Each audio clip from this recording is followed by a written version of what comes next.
they started putting me on draft boards at like 2018, 17. So I'm like, oh, okay. So you just stumbled into the NBA. That's what you're telling me. Damn near. Bro, You're saying you didn't even know that was an option? One of the writers was talking about how you're eligible for the draft because you're gonna turn 19 before the draft. But man, that's crazy. So you had no idea until somebody tapped you on the shoulder and said, "Yo, Ant, you want to go to the NBA right now?" And you're like, "Yeah." Yeah, I was. What's going on, y'all? This is Jordan McCabe. Welcome back, episode 2, season 2 of Subject to Change. I got a very important guest, and one that's not too far from me right now. His hometown is in Florida, where I'm at right now. It'll never look like this again, folks, until we get a good studio. I digress. Anfernee Simons from the Portland Trailblazers is here with us tonight. Ant-Man, thank you very much for joining us. Appreciate it. So you play for the Portland Trailblazers, and everybody knows Dame Dollar. So talk to me about who, in my eyes as a guard, watching Dame and Steph, those two, what's he like? What was that like being a rookie with Dame? Because he's different, I feel like, than other superstars. I don't know if he doesn't get the respect that he deserves, because he deserves, just as much as anybody else in the league, because he's proven it. But what's he like? What's Dame like? I mean,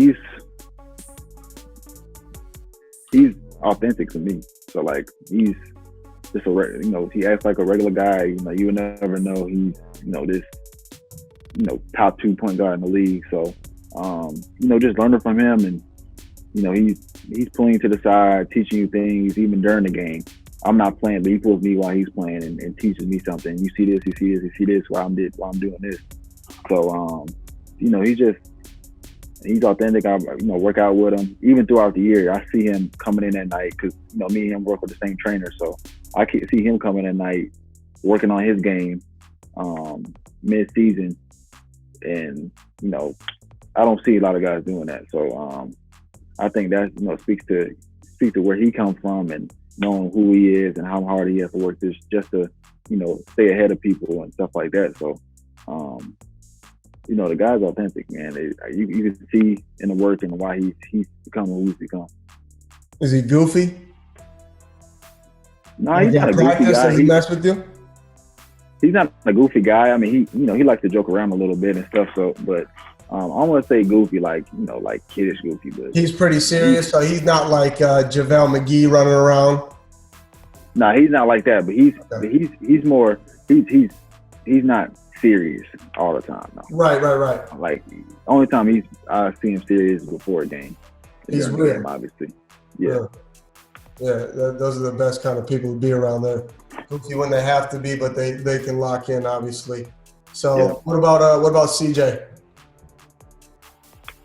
CJ, he's the same exact way. He's authentic. He's gonna tell you what it is. He doesn't care, what people perceive him as. That's why I respect him about him, is that he will say anything that he feels, and he won't feel any type of consequence of what he said. So obviously he put in a lot of hard work. 2 guys that came from mid majors, they know that they have to work just as hard as anybody else. So I see the work that they put in and day out, and I see their confidence level. I see when they mess up. Obviously they know when they messed up, and they always try to come to me and teach me why they messed up and what they're gonna do to fix it. So they always trying to teach me different things of try to become the best player I can be. Did you go into IMG thinking at that time, okay, I just came from a decommitment from Louisville, I mean, the ship blows up there, so you got to jump, and now was your mindset going to IMG, this is the kind of rerun of my recruiting process, or by the time you were going to IMG, jump into the pros was your only kind of option or thought process? No, not really. I'm honestly not at all. I didn't even know I could do that until I went to the first tournament, and one of the writers was talking about how you're eligible for the draft because you're gonna turn 19 before the draft, and you're gonna be 1 year out of high school. So then that made me really think. I was like, oh, okay. And then it was like, as soon as people was like, oh, he decided on whether to go to college or in the draft, and I said I was going to test the waters, they started putting me on draft boards at like, 2018, 17. So I'm like, oh, okay. So I guess. So you just you just stumbled into the NBA? That's what you're telling me? Damn near. Bro, you're saying you didn't even know that was an option? Not at all. But man, that's crazy. So you had no idea until somebody tapped you on the shoulder and said, "Yo, Ant, you want to go to the NBA right now?" And you're like, "Yeah." I was just. I was just doing it. I was just doing a random interview with a writer from ESPN, and he just told me that I'm eligible for the draft, and I'm like, okay. I didn't really think about it. Midway through the season? No, this is like at the beginning of the season, like sort of when the season starts, around November. Yeah. So it was probably like late November when I found out. Man. At first I was just like, okay, whatever, but then.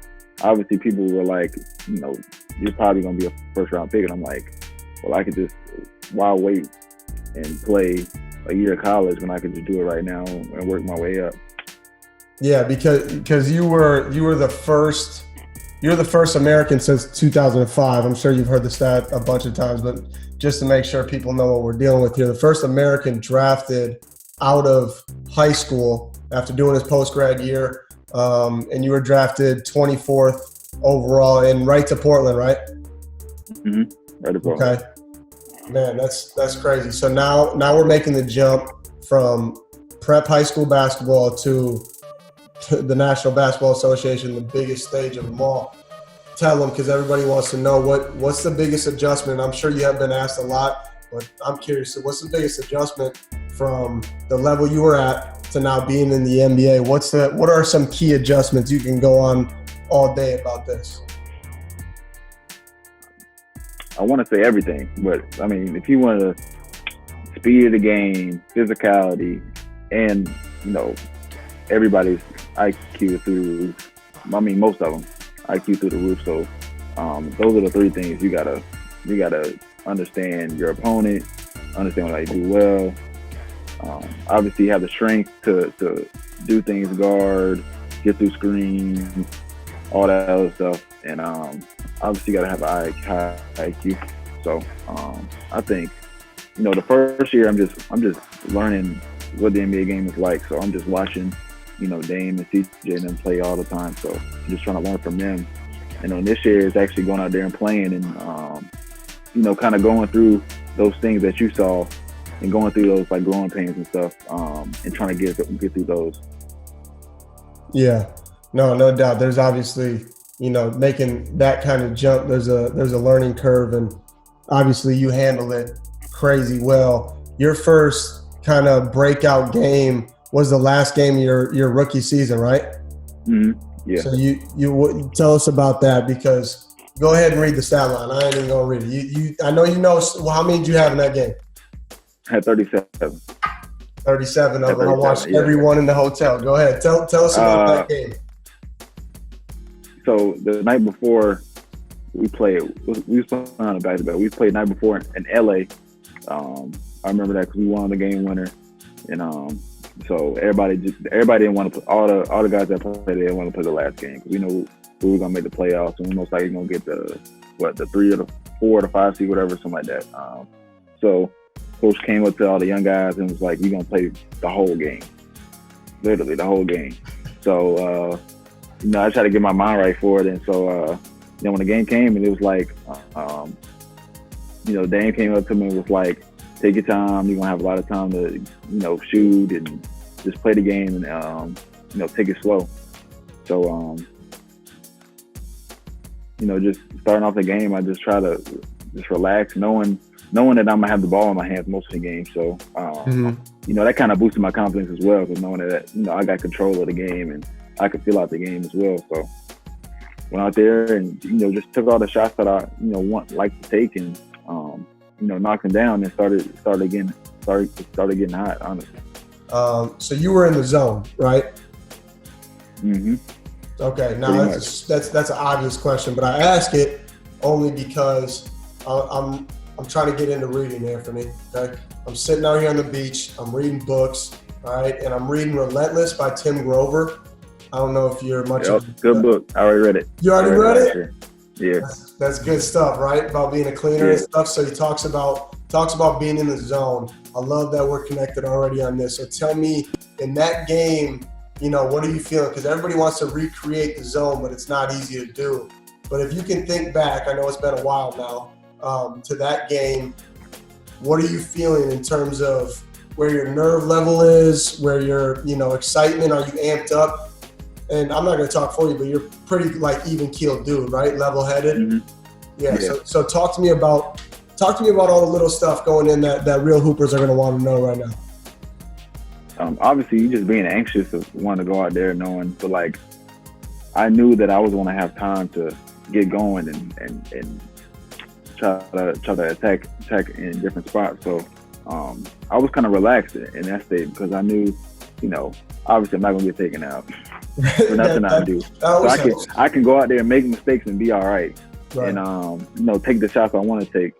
But at the same time, I just want to go out there and be aggressive and leave everything out there, and you know, not leave nothing out there. That's the perfect opportunity to just go out there and play freely with no regrets. So I think that's what kind of drove me from that game, is to go out there and just play. You know, I'm not gonna get taken out. I'm not gonna, you know, they might obviously gonna say something, taking a bad shot, but at the same time, you're gonna go out there and keep playing. At the same time, you just go out there and play and just hoop. No, that's awesome. Rio, como agua de Rio. Yeah, get icy. Go click the link in the bio ASAP. Check out these videos and subscribe ASAP.